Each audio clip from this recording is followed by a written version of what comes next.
How's it Well, going? you got a whole different interface, man. I had to type in stuff and everything. Usually it just comes up with my info. Yeah. That's Streamlabs for you. But it's easy. How's it going? Great, brother. Great. Another day, just getting everything done, getting going here. We're going to be coming up. Shoot, man, it's like 80 days, so crunch time. It seems like you just got through the last one. Yeah, well, we had to switch times of the year. The last one, it was a little bit tough for, see, I don't have kids, so I didn't really think of it. But everybody was bringing their kids back to school. So it's like lots of expenses at that time. You can't really pull your kids out for a long weekend, like the second week of school. And then also Halloween. And we don't do anything horror because we're just sci-fi. Right. So most people were like, oh, horror, where's the horror? And it was like, not here, man, sorry. But May is better. Also, man, I kind of realized last year that when I do it in the fall instead of the spring, then my summer is ruined. Yeah, I can imagine. That's true, yeah. It's just a better time overall because I was like, even if I didn't get to go, I was like, I still got Christmas I got to worry about, and I got all this other stuff. I just can't really go anywhere right now anyway. So. Well, I'd rather be strapped into a computer building websites and stuff in February than in July, Yeah, that's definitely. Good point. So it's coming up May 16th, right? 16th through 18th, yep. 16th through 18th. Still got tickets and everything? Yes, sir. Tickets, vendor booths, not artist booths are sold out. Clubs are done. Press is done. What else? But yeah, no, vendor tables and tickets. Vendor tables, there's only, I'd say, probably like 17 left. Oh, okay. Wow. But we got a way bigger venue, so that's why it's exciting. We have way more vendor tables already than we did last year in total. Okay, So, are you back at the same place at the hotel? Where are you at this year? No. We're the Embassy Suites in Murfreesboro, man. So Embassy Suites, Nashville Southeast. Oh, wow. And the thing is they have a 60,000 square foot actual convention center attached to that hotel. So instead of us doing the 20, I think it was 23,000 feet for the Sheridan, we got 60. So it's way better. That's great. Yeah, and more rooms and stuff too. That's about 30 minutes closer to us. That takes about 30 Oh, that's minutes. good. Yeah. Well, I like to go to Nashville. I like to hang out in Nashville too while I'm up there. So, and you got a store in Nashville, right? My wife does, actually. I don't even know how to run the cash register. I was hanging out with her today, and people would come up to the counter, and I would be like, I don't know how to do this, and I'd have to call her. So, but I'm surprised, it's man. mostly vintage toys, stuff like that. Now, you not know how to do it, or you just don't want to know how to do it? I try to learn, man, but it's like this thing where you got to do with the tax and the whatever and the whatever. Yeah. I would much rather be like, it's $20, and then you hand me a $20 and we're done. Yeah, we go. Yeah, I wish everybody would just put the price tags all together. So I know. Dude, I hear you, but it's like you got to hit different buttons to make sure you charge tax and whatnot, and I don't know. Yeah. I don't know. I'm not there enough to be bothered like that. I don't. I got you. That's the thing about Nashville I was surprised about. There's like 3 or 4 old toy stores in that town. I can't believe the toy market is that big. I mean, it's better than Atlanta. There ain't that many places in Atlanta to go. Yeah, it's different, man. They have one is more of like a record shop. One is it used to be a toy store, but they made it just they rent out the shelves as like different people can like put their collection on the shelf and sell it. Like a consignment kind of thing? Yeah. Yeah, consignment, but they're not the one. Yeah, exactly. And then replay toys they have, which is good, but they're more modern stuff and like all the sideshows and whatnot. And but no, for like old toys like that, we're about it, man. I mean, there's Rick's Comic City, which does comics, but I don't know. Like you see, it's funny because I'll be at that store hanging out with Andrea, and people will come in. Like sometimes they'll just come in like a mom and the kid, and they're like looking for, I don't know, Squishmallows or whatever. And you ain't never gonna find them there. Yeah, it's like you need a $500 Luke Jedi or something. I mean, I got you, but your kid needed to be born about 30, 40 years ago to appreciate this store. You're like, you're not playing with these toys. Well, they even say that sometimes they're like, well, he likes Pokemon cards and stuff, and it's like, yeah, but we have like sealed first edition wax packs, and you know what I mean? Yeah. It's like, you want the $7 card at Walmart, Yeah, which is cool. But it's just not that kind of store. Yeah. So what have you guys got coming up for this year's con? What's featured? Who's going to be there? Oh, there's a lot of people there. I don't have it up in front of me, man, and I'm doing so many different things. It's if you go to the news on the IC Collectors Convention, you'll see a bunch. But we have some Ninja Turtles coming. We've got Star Wars folks. We got Saboba's coming. Oh gosh, yeah, man. I was looking at it now to kind of help you out here. We got what I like is you have a lot of the old Kenner toy designers and stuff, but you usually don't see at cons. So. Heck yeah! And there's still a few of them that aren't released yet that will be there as well, but they're in the hopper. But yeah, man, because all this nonsense, the ICCC, that actually stands for Imperial Commissary Collectors Convention. The Imperial Commissary was just a group of people. I set it up 10 years ago on Facebook, and we buy, sell, and trade authentic vintage Star Wars toys. That's all it ever was. And then at one point, I'd say about 2 years in, people were like, oh, about a year in, people were like, oh, we should do a real life meetup. So I was going up to a con in Lexington, Lexington Comic-Con, and I was like, I'm going to be up there if anybody wants to meet up. Let's go out to a bar, meet up, whatever, grab a beer, talk about Star Wars stuff. And what ended up happening is one of the members of the IC, they said, I have a comic book shop up there in Lexington. Lexington. And so I was like, okay, that's great. I bought Little Caesars pizzas and like 2-liter bottles of soda, and 15 of us hung out. And then Kim Simmons happened to show up because he was close. Oh, really? And he was on my group. So he's the guy for your viewers if they don't know. But he took most of the pictures for the boxes and the Min-On cards of all the Kenner line, and then all the way up through Power of the Force 2 in 95 or whatever. Oh, wow. So that added this buzz thing. You know what I mean? Yeah. So the next one, there were like 40 people. The next one, there were like 80 people, then 100, 200, 500. And by the time we hit 500, I was saying, I'm going to throw the biggest IC meetup ever in my hometown in Tennessee. And I went and looked for a venue, and I was looking down at you were there. Actually, I remember you sitting in the stands. Remember the rodeo arena back in the day? Yeah. Where we started? Yeah. So we were the Williamson County AG Expo Park, and I was going to rent. They had a 4,000 square foot room for rent. And as I'm renting a 4,000 square foot room, the lady, being a wonderful sales lady, goes, it's only $10,000 more if you want to rent 178,000 square foot rodeo arena that happens to have that room in it. Yeah. So I was like, oh, geez, what do I do? I was on the phone with one of my toy collecting buddies, like, you got one sitting right next to you, and what do they always do? They go big or go home. Exactly, yeah. So I said, all right, I'll take it. And that's before I found out what it costs to air condition 178,000 square feet. But yeah, it's a lot. But so we did that, and we did the rodeo arena. We put William Shatner in the building, and we just, we had an old school party, and it was essentially the biggest of all the IC meetups, which turned into ICCC. And now we're on our 7th rendition, 8th year. We had to take 11 or 12 or 13 months off for COVID, but we were the first one back after that. But that was about it, and we've done it every single year since, man. So we're on our 7th. Yeah. Awesome. Congratulations. Yeah. Thank you very much.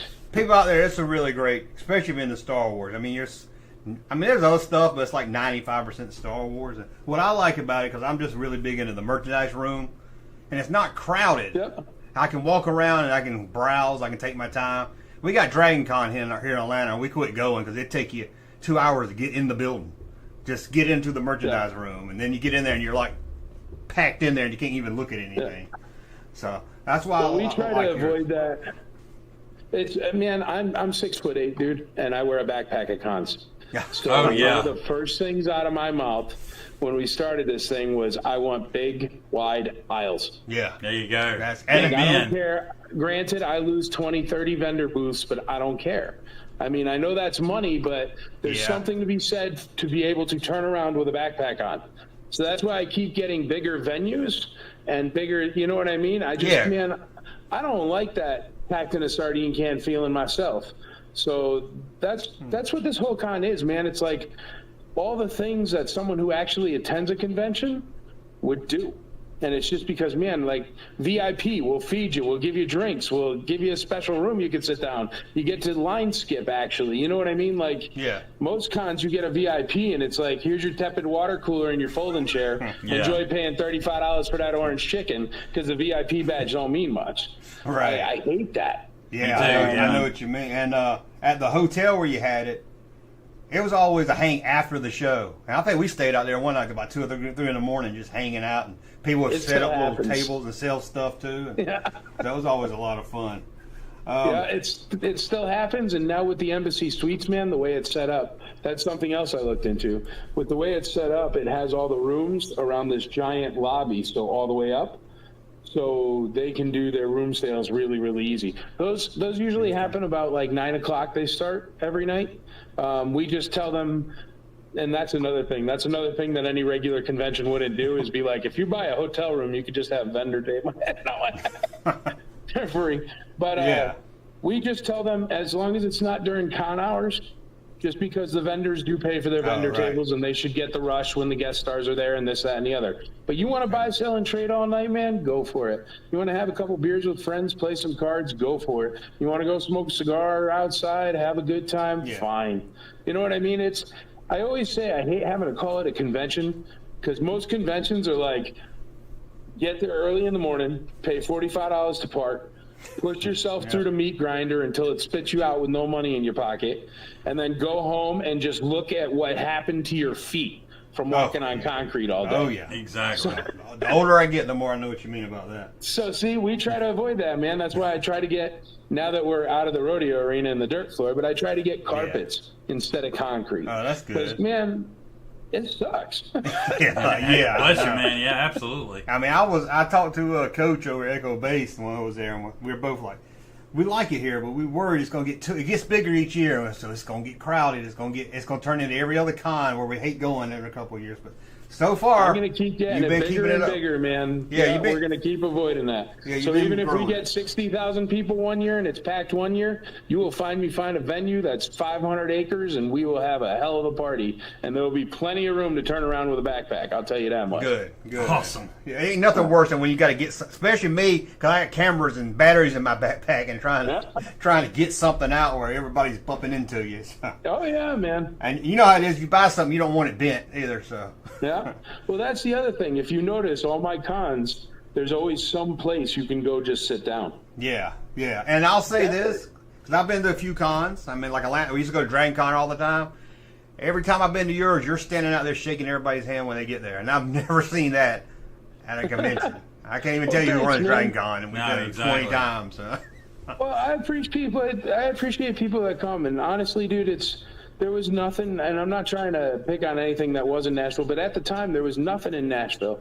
The last thing that happened in Nashville was WizardCon, and every once in a while these little guys will come through, and their vendors are like, you know what it is, man. I'm not trying to pick on any vendor, but there's a few different levels of vendors at cons.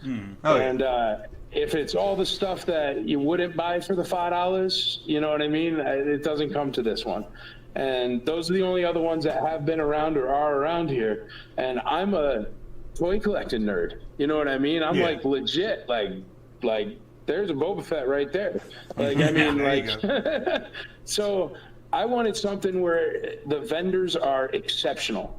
So I always have this rule. This is another thing. The wonderful part is when you own 100% of something, if you don't want to take people because you don't want to take people, that's fine. So, like, you ain't going to see that stupid T-Mobile trailer, man, because it pisses me off. Good. Ooh, I shouldn't say that. I'm sorry.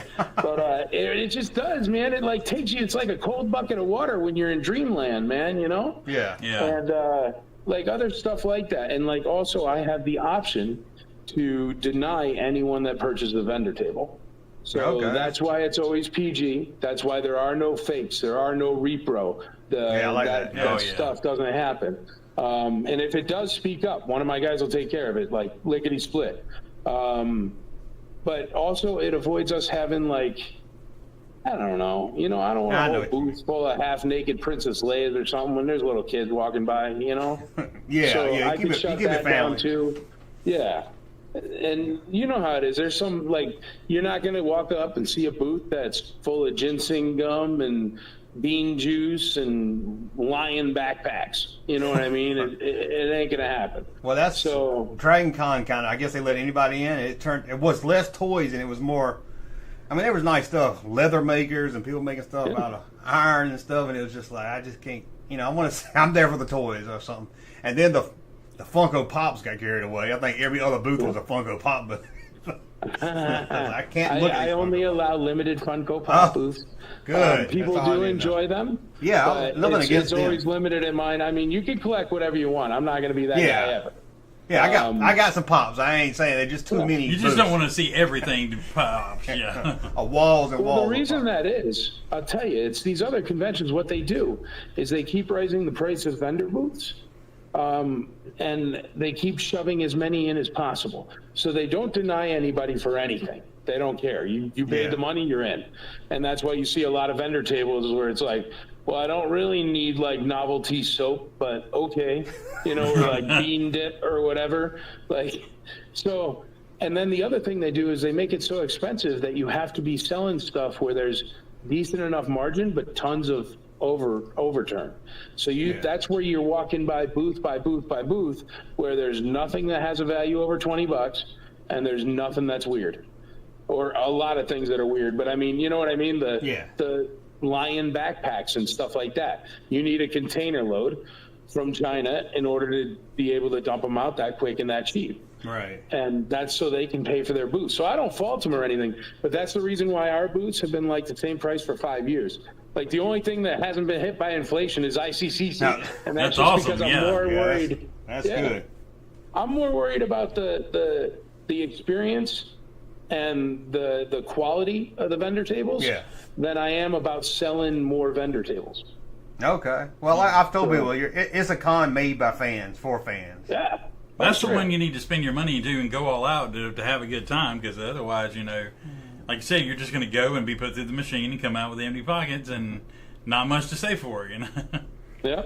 And I'm looking at your list. You got Warwick Davis. That's the name I think everybody knows to hear. Warwick Davis, he has a crazy career, man. He's like in all the Harry Potters, in like everything that's Star Wars. Did the Leprechaun? He's in all the Leprechauns. He's in what is it? Willow. Yeah. But that's what I'm saying. What a career, man. How do you have Harry Potter and Star Wars, all of them under your belt? It's pretty epic, yeah. Yeah, we me and my son ran into him after we were at Star Wars Celebration in Orlando. And it was after they closed, and he was nice, hung out, took pictures with us and talked to us, so it was pretty cool meeting him. He's a really nice guy, man. He really is. And I ain't going to get into all this, but has the controversy of Star Wars theory come and died down? Yeah. Okay. It's kind of. We won't dig all that up. I was just like... Yeah, no, kind of. Here's the thing, man. You know me. If somebody does something, I'll look into it. If it's actionable, I'll take action. Yeah. If you're mad because one of someone's fans said something bad in a comment thread, I can't help you. I mean, it's the internet. You know what I mean? Imagine if somebody's wearing an ICCC hat and gets into a DUI in 6 months. Is that my fault? No. It's like I was telling people, you don't have to go to his booth. You don't got to go to his panels. So just don't. You won't run into him. So it's just pretty stupid. But I just want to tell people he is going to be there for people that like him. Well, you said Waldo. Waldo's going to be there. There's a couple of voices, you know, a lot of names you might not know, but trust me, check the website, you'll know them. Yeah, like Savola's going to be there. We're doing a big Ninja Turtle thing where I think we have 3 Ninja Turtles and Splinter announced so far. Okay. Because it's the 30th anniversary. You remember the original Ninja Turtle movies? Oh, heck yeah. Yeah, man. So I don't know. Like I'm a big nerd. Like, and Ninja Turtles are also very collectible. Like it's right in line with the Star Wars thing. So that's why I'm so excited about it. But man, I remember like Pizza Dude's got 30 seconds. You know what I mean? Like that kind of stuff you don't forget. And so I'm super excited about the Ninja Turtle thing. And people are going to dig it when we're done talking about it. Yeah, I think it'd be pretty neat. Somebody in the chat said they got Billy D. Williams. Is Billy D there? Billy D was there last year. Last year. Okay, That's I what they're missed looking last at. year. That's okay. I was just kind of checking things. But yeah, I see the guy that played the Gomorrah Guards is going to be there. Like I said, there's a lot of people. Stevie Constantino will be there. We have Roger Christensen. You might like this one, man, because you like the not even the actors, but the who made it. Yeah. And Roger Christensen, if you don't know who he is, definitely stop by his booth, talk to him as much as you can. He's the guy who created the lightsaber for Lucasfilm, for George Lucas. He made the very first R2. If you've ever seen that R2-D2 that's wooden, that was Roger Christensen. Like, George Lucas said, I need a droid, and he was like, okay, I'm making this. And so that's where we get R2. He made Han Solo's DL-44 blaster, but he's the prop builder, and he was also like either the second director or the director or something of episode 1, 2, 3 as well. So he did the vintage ones, created Luke Skywalker's lightsaber. Man, cool. Is because Roger Christian was like, this would make a cool weapon, and ripped a flash camera off and glued some stuff to it. And so he's really neat, man. And he's done a lot of other things too, like Alien. Uh-oh. Oh no! No. Dang! And he was really interesting. I like that. I was like, I need to meet that guy. Hold on just a second. Okay, you're back. I don't know who. I don't know what happened. Yeah. Nah, no worries. You're good. Okay. But I just announced 4 more guest stars, but we missed it. Oh, there he's got go back. You missed it. Yeah. That sounds awesome, though. That definitely sounds like a guy I would want to meet. You see, that sounds pretty cool. You see the actors and the people in the costumes, a lot across the board. But how often do you see somebody like that? Yep. Yeah. And then we have another Ewok, Margot Apostolos. She was an Ewok from Return of the Jedi. Okay. We got a Stormtrooper in there. We got an Imperial officer in there, Paul Markham from Jedi. I'm trying to think off the top of my head, but it's hard for me because I have blog posts on the back end of the website. Yeah. That have everybody that's coming for guest stars. Oh. So if I start running through the list in my head, I'm going to screw up and announce 3 things I shouldn't say. Well, that's fine. Yeah, and we'll redirect people to the website, and they can see just everybody that's announced that's coming. But just stay up with it. Watch the news. Watch the guest star page. I keep uploading it. But it's man. We have Elmo coming. The guy who's been Elmo for 30 years. Yeah. The dude that does his voice. Yeah. Cool. That's awesome. But he also did. You remember the dinosaurs? Oh yeah. Not the baby. He did that too. That's the same guy. Yeah, or not the mama. Not the mama. Yeah. Where he's in with the fan. But oh jeez, I don't know though off the top of my head. But it's going to be a good time. There's tons of movie stars coming. There's the best toys you're ever going to see at any convention. Yeah. And also we have the 24/7 thing where people are doing they have the burlesque show one night, and then they have church in the morning, and then they have another thing where there's going to be a pizza party with Ninja Turtles, and there's there's lots of stuff. It's 3 days long. It's like a big sleepover for nerds. That's all it is. Yeah, and I'm going to tell anybody that's thinking about going. I know the hotel at the convention is booked up, but there's some really close by. It so is. You want to be there. We put up overflows. Yeah. Yeah, you want to be there. That way you can hang out and come back and forth to your room and take a break. But if you want to announce that Harrison Ford is going to be there on this channel, you can go ahead. I wish I could tell you my Harrison Ford story. I tried to get Harrison Ford. Oh, really? Good luck with that. Totally. So, exactly. No, so I heard it's $1 million before he'll even talk about a private signing. Before he even talk about it. Before he would talk about it. Now, here's the thing. I started off the conversation by saying, hey, listen, do you think I could pay him $50,000 to walk from the front door and leave out the back door? And they said, no, he wouldn't do that. And I was like, oh. Hey, you're Harrison Ford. You can charge whatever you want if you're Harrison Ford. Shoot, man, $1 million. Then, hey, man, what am I going to do? You won't be able to turn around. I put Harrison Ford in the building. Yeah. You can forget about it. And you're the one that drives the truck that has the figures on it? Yeah, sir. Yours, okay. I always see it sitting out there. So. Yeah, I am the driving billboard. Can't do nothing bad in that truck, brother. No, they know. Wait, does it have actual stickers on there, or is it just like a wrap? It's like all. I got a picture of it, so it's all. Yeah, it's like wrapped on. Okay, it's ICCC all over. I just didn't want him to he sits there and glues figures to the truck. That would be awesome too, I think I snatch them off. Yeah, every time you go to Walmart, you come back and find 2 or 3 missing when you get back. Yeah, right. That would be bad. Okay, well, what's the website again? The website is icnashville.com. So imperialcommissarynashville.com. You can follow along at ICCC Nashville across all the social medias, and you can sign up for emails and stuff like that. And I don't know. Stay tuned for the con. It's going to be a trip. It's going to be. Everybody digs it. So I'm not a guest, but I will be there to let the chat know that I will be walking around and hanging out, talking. I think I talked to Padawan Collector. He's always there, and he does volunteer work. Now, I've talked to him about maybe doing volunteer next year, but I wouldn't. Joey's awesome, man. And the volunteers, it's the same kind of thing as actually just regular going, except you work harder, but you get cool swag at the end. So yeah, I talked to him about it, and I said, okay, I might try that next year. But okay, well, we'll let you get out of here. I know you got a lot to do before May. Yes, sir. Thank you very much for having me on. I appreciate it, man, and I'll see you soon. Okay, thanks. See you, man. Thanks, bye. Hey, Junkman channel popping though. Thank you, sir, for that unsolicited testimony.